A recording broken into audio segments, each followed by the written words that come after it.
Prescribed burning and cultural burning. Both techniques are used to prevent catastrophic fires, but how are they different? How are they similar? And how can prescribed and cultural burning be used to prevent catastrophic fires from occurring in Hawaii? Prescribed fire is a vegetation management technique which requires proper diagnosis and planning for each fire.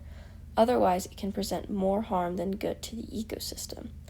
This can be in the form of health risks from smoke or a prescribed fire that becomes unmanageable and results in a wildfire. Wind, temperature, atmospheric moisture, rainfall, and debris are all considered when planning a prescribed fire. There are many techniques that wildland firefighters use to perform a prescribed burn, depending on the objective. A backing fire starts at an anchor point and backs up to the wind. This is a slowly progressing fire and burns larger hazard fuels. Point source fires are another example. Fires set in a grid-like fashion to produce a fire of greater intensity than a backing fire. This increases the area of fuel burned. Since these are more intense, winds must be heavily considered. Aerial ignition is fire dispensed from a machine attached to helicopters. This burns damp, fine fuels. Too much heat from this fire can result in dangerous fire intensity. In order to ensure these fires do not get out of hand, a wet line, which is a line of water or chemical, is sprayed to act as a temporary control line. Cultural burning has been practiced by indigenous people for generations under the notion that fire is good for nature. It is an element just like water or Earth's terrain.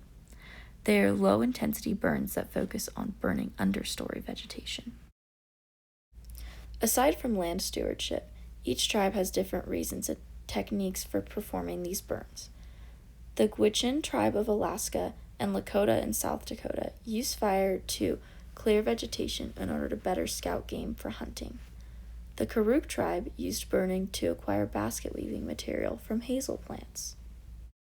While these practices have proven to be extremely effective for wildland management for generations, indigenous practices were ignored by European colonizers who emphasized fire suppression, which ultimately had negative effects on the landscape. Today, federal agencies are working with indigenous nations to reintroduce cultural burning to many parts of the U.S. For example, California made an agreement with the Karuk tribe to perform cultural burns on their land without the need of a state permit. Hawaii, unfortunately, has a long history of colonization, which has altered the island's natural landscape through American businesses coming in and taking the land for large-scale agriculture. With this colonization came a lack of cultural burning, resulting in the overgrowth of non-native grasses and a disruption in rainfall. This century buildup of a lack of indigenous land management is a major contributor to the Maui wildfires. However, with adaptive fire management, many catastrophic fires in different places, especially in Hawaii, can be avoided. Adaptive fire management is a more flexible land management that explores different strategies for caring for the land. Researchers are looking into incorporating traditional phenological knowledge into fire management. This is a long-term generational understanding of seasonal events which have been used by indigenous nations.